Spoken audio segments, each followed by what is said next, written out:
जय हिंद। स्वागत है आप सभी का मैथ की पाठशाला में। दोस्तों, इस वीडियो लेक्चर के अंदर हम ऐसे क्वेश्चनों को सॉल्व करते हैं जो बार बार परीक्षाओं में पूछे जाते हैं तथा ये अपने आप में एक कंसेप्ट को रखते हैं। तो चलिए देखते हैं कि आज का कंसेप्ट ऑफ द डे क्या है। साथियों, आज मैंने अनुपात और समानुपात रेशियो एंड प्रोपोर्शन का एक क्वेश्चन लिया है जो बार बार परीक्षाओं में पूछा जाता है तथा बहुत ज्यादा कंफ्यूजन हो जाती है बच्चों को इस क्वेश्चन को सॉल्व करने में। लेकिन आज के बाद आपकी सारी परेशानियां दूर हो जाएंगी। देखिए, इसका बेसिक कंसेप्ट थोड़ा सा अलग होता है। जब मैंने आपको रेशियो एंड प्रोपोर्शन बताया तब इस क्वेश्चन को मैंने बिल्कुल डिटेल से बताया है। तो अगर इस क्वेश्चन को आपको बिल्कुल डिटेल में जाना है तो सर्च कीजिएगा रेशियो एंड प्रोपोर्शन बाय अभय गोस्वामी। ठीक है, वहां पे मैंने रेशियो एंड प्रोपोर्शन पूरा सॉल्व कराया है। वहां जाके आप इसको बेसिक कंसेप्ट को सीख सकते हैं। इस क्लास में केवल मैं आपको इसका ट्रिक बताऊंगा कि विद इन सेकंड 5 सेकंड के अंदर आप इस तरह के सवालों को कैसे सॉल्व कर सकते हैं। चलिए देखते हैं।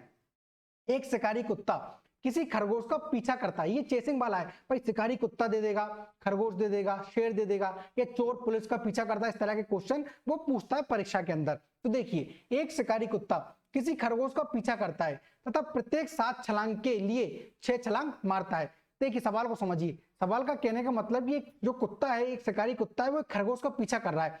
जब खरगोश 7 छलांग लगाता है तो जो कुत्ता है वो कितनी छलांग लगाता है?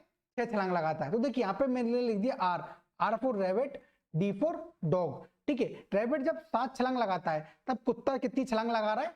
6 छलांग। ठीक है, 6 छलांग लगा रहा है। अब आगे पढ़िए। लेकिन शिकारी कुत्ते के प्रत्येक 5 छलांग, जो शिकारी कुत्ते की प्रत्येक 5 छलांग, ये डॉग है, ठीक है, खरगोश की 6 छलांग के बराबर है। खरगोश की कितनी? 6 छलांग की। ये क्या आपस में बराबर? बस ये वाली बात याद रखना, ये क्या बराबर है। तो हमसे पूछा शिकारी कुत्ते और खरगोश की गति का अनुपात क्या होगा। इनकी स्पीड का अनुपात या इनकी स्पीड का रेशो हमसे पूछा है। बस देखिए, इस क्वेश्चन में छोटे सा एक पॉइंट बना के आप याद रखना कि अगर रेबिट दिया है तो उसी के नीचे रेबिट की जो संख्या लिखना है बराबर। डॉग दिया है तो डॉग के नीचे उसी की संख्या को लिखना है। ये इधर उधर मत लिख देना, नहीं तो सवाल क्या हो जाएगा? गलत हो जाएगा। देखिए, फिर से समझिए। एक शिकारी कुत्ता किसी खरगोश का पीछा करता है तथा प्रत्येक 7 छलांग के लिए 6 छलांग मारता है। सवाल में कहने का मतलब है कि जब रेबिट जो है 7 छलांग मारता है, उसी के जरिए जो कुत्ता है, जो डॉग है, वो कितनी छलांग मारता है? 6 छलांग मारता है। ठीक है, लेकिन शिकारी कुत्ते की 5 छलांग, शिकारी कुत्ते की जो 5 छलांग है वो खरगोश की 6 छलांग के बराबर है। स्वाभाविक बात है कि मतलब जितनी छलांग में जितनी दूरी खरगोश तय करता है 6 छलांग में, उतनी ही दूरी कुत्ता कर लेता है 5 छलांग में तय। ये क्या हमारी दूरी है। ठीक है, अब हमसे पूछा है कि तो कुत्ते और खरगोश की गति का अनुपात बताइए। हमको इनकी स्पीड का रेशो बताना है। स्पीड बोले तो एस। बस सिंपल आपको इस तरह लिखना है। बस क्या करना है, देखिए, इसका मल्टीप्लाई आपको इसमें कर देना है और इसका मल्टीप्लाई आपको इसमें कर देना है। ठीक है, देखिए, 7 पन्ना 35 और छकना का 36। तो ये क्या आ गया? इनका स्पीड का रेशो क्या जाता है? हमको प्राप्त हो जाता है। तो हमसे देखिए सवाल में क्या पूछा, तो कुत्ते और खरगोश की गति का अनुपात। कुत्ते का कितना है? 36:35। तो देखिए 36:35 क्या है? ऑप्शन नंबर ए में है। तो ऑप्शन नंबर ए क्या हो जाएगा हमारा आंसर। ये वाली बात आई होगी आपको समझ में। चलिए एक और क्वेश्चन मैं बताता हूं, इसको आपको और अच्छे समझ में आएगा। देखिए, बस ये गलती मत करना कि खरगोश के नीचे खरगोश आना चाहिए। जो भी मतलब पूछा है उसके नीचे वही संख्या आना चाहिए, डॉग के नीचे उसी डॉग की संख्या आना चाहिए। ठीक है, देखिए एक क्वेश्चन से और समझते हैं हम। अब देखिए, शिकारी कुत्ता किसी खरगोश का इस तरह पीछा करता है कि भाई खरगोश की 4 छलांग, फिर वही बात बस सिंपल लिखिए, रेबिट की जो 4 छलांगे के लिए 3 छलांग मारता है। मतलब जितनी समय में खरगोश 4 छलांग मार रहा है, कुत्ता कितनी मार रहा है? 3 छलांग मार रहा है। सिंपल लिखिए।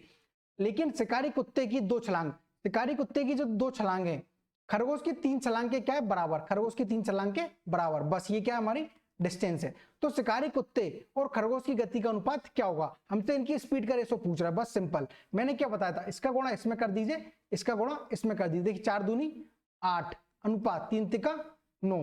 ठीक है, 8:9। लेकिन देखिए सवाल में पढ़ी हमसे किसका अनुपात पूछा है, तो शिकारी कुत्ते और खरगोश की गति, मतलब डॉग और रेबिट की गति का अनुपात पूछा। तो पहले क्या आएगा? डॉग का कितना है? 9 और रेबिट का कितना है? 8। तो 9:8 क्या हो जाएगा हमारा आंसर। ऑप्शन नंबर ए क्या हो जाएगा हमारा आंसर, क्योंकि ऑप्शन नंबर डी में 8:9 भी है। तो इसको मत लगा दीजिएगा आप आंसर। देखिए, अगर मैं इस पेपर को सेट करता ना तो मैं इसको ऑप्शन नंबर ए पे देता। ये परीक्षा में इसी तरह क्वेश्चन पूछा था तो मैं इसको एज इट इज लेके आ गया हूं। लेकिन अगर ये ए पर होता तो कई सारे बच्चे ऑप्शन डी पर इस तरह ए पर आंसर लगा के आगे बढ़ जाते और ये गलत हो जाता। लेकिन इसको डी पर देने का कोई उद्देश्य नहीं था, इसको ए पर देता तब ज्यादा कंफ्यूजन होती है ना। बस ये वाली बात याद रखिएगा, क्योंकि हमको डॉग और रेबिट की गति का अनुपात पूछा है। तो क्या हो जाएगा? 9:8। ये क्या हो जाएगा हमारे सवाल का आंसर।